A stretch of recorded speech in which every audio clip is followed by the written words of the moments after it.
I'm going to go a little spiritual on this episode.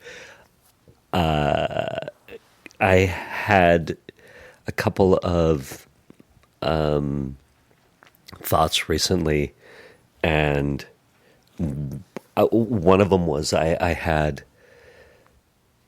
and these thoughts may actually seem like they're conflicting to what I'm going to say. So bear with me. Hang in there. Here we go.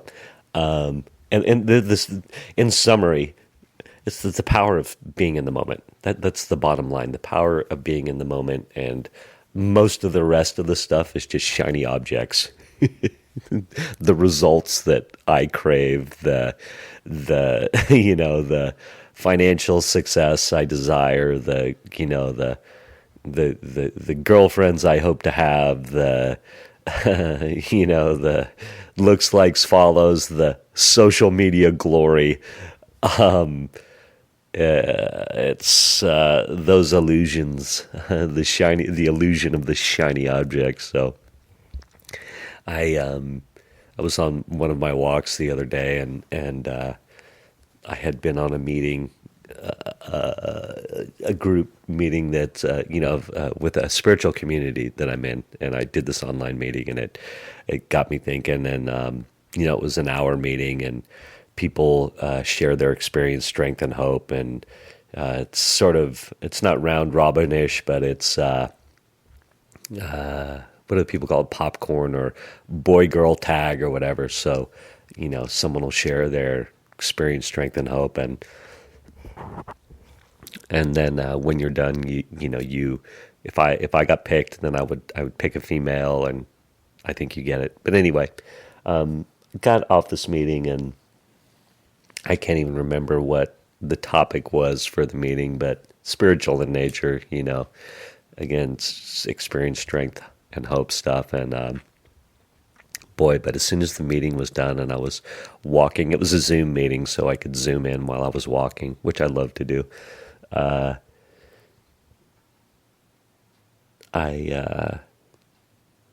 I did get picked on to share, by the way. I just so you know, you can Zoom meeting and walk and still engage, and it can be fruitful.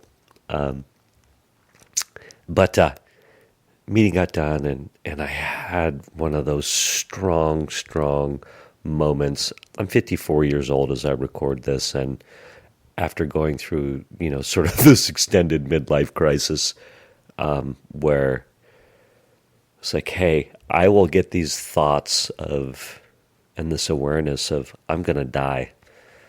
Like, I'm going to die. We're all going to die. And that thought, and this is not to be negative at all, but that thought is so visceral. I'll have these moments, and I had it after I was done talking. I was like, oh my gosh, like, I'm going to die, and the way that I relate to the world and this existence is going to change. And it's going to change to I don't know what. And, that moment is going to be there where how I interact with the world is completely different. Like, I'm going to be dead. The me is going to be gone. The Mish is going to be gone.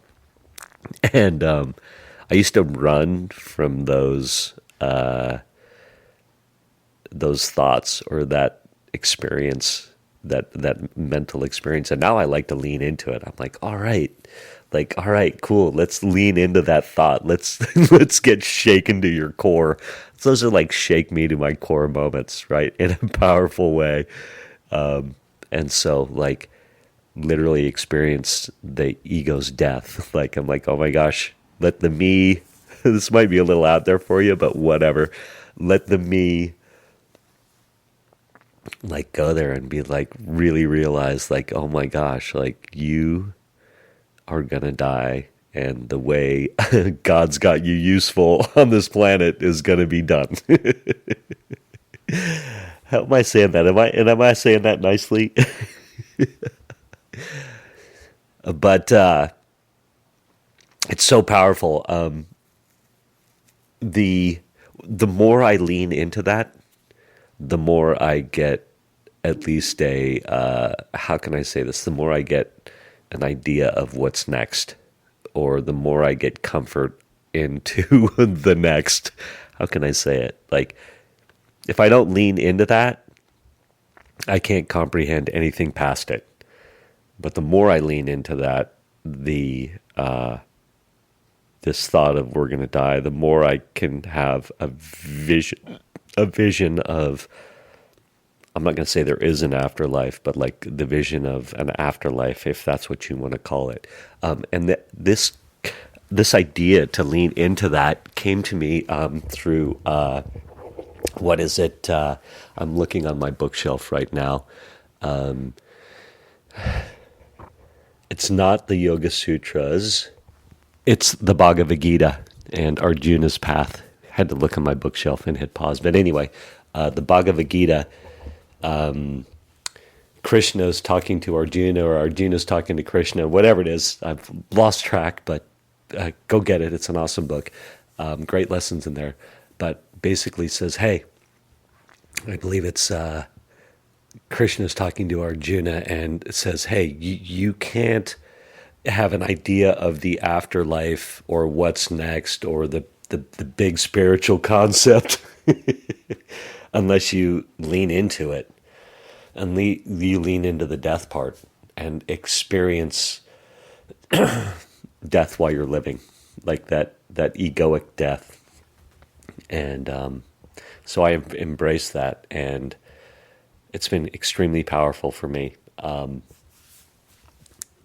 And what can I say? So I had one of those moments while I was walking, and one of the lessons from leaning into to that I'm gonna die.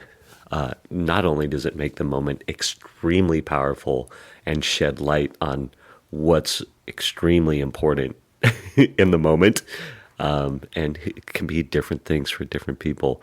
Maybe it is, yes, I need to double down on the effort that I'm putting into growing my business. Or it could be, you know what, you need to walk away from that for a moment and go give your son a hug. Or it can be like put everything down and go sit on your stoop in front of your house and let go of everything and meditate for a moment and connect to God for a moment, or it could be like, hey, you need to edit this work, or I don't know but I know that leaning into that moment is extremely powerful, and has been for me. And the other thing it's done is,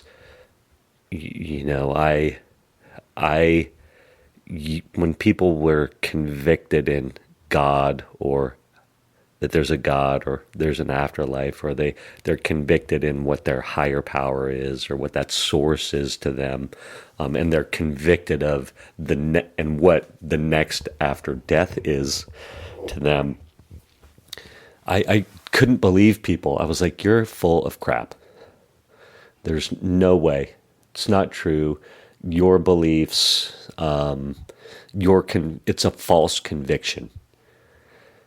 How else can I say it? You're full of crap, whatever. But the more that I've leaned into that, I'm going to die, and meditated on the fact that I'm going to die. And I actually have other podcast episodes where I talk about a sponsor or mentor that I had that was like, meditate on death. And I was like, what? He said, yeah, it'd be good for you. So I did. And I have, and I do. Obviously, I'm talking about it now, and he was absolutely correct. This was back when both my parents died in 2012, tail end of 2012. 2 weeks apart, they passed away. They'd been divorced for 30 years. It's a whole nother story. I'm going to call this part one of a part two episode, the importance of staying in the moment. And this is the meditate on death side of that. So yeah, now when I hear somebody and they are convicted in the connection to their God, or what God means to them, or they're convicted on sort of what's next after you die, or whatever that massive spiritual concept is. Like, I'm like, you know what? I get a glimpse that their conviction is true. I'm not sure if that makes sense or if I'm saying it right, but I'm like, you know what? You might be right in your beliefs, and I can see that, and I can appreciate that, and I can love you for that. And I just want to tell you that's super powerful. It's been super powerful for me. Okay, we're all going to die. That's the we're all going to die. This is the we're all going to die episode. The importance of meditating on death so you can appreciate the moment, the goodness of the moment, and what should I be doing right now. Oh my gosh. Thanks for listening. Thank you for listening to this episode of the Table Rush Talk Show. For resources to help you sell your stuff, go to belove.media/resources. That's belove.media/resources. And be sure to subscribe, comment, 5-star, and share. Thank you again for listening.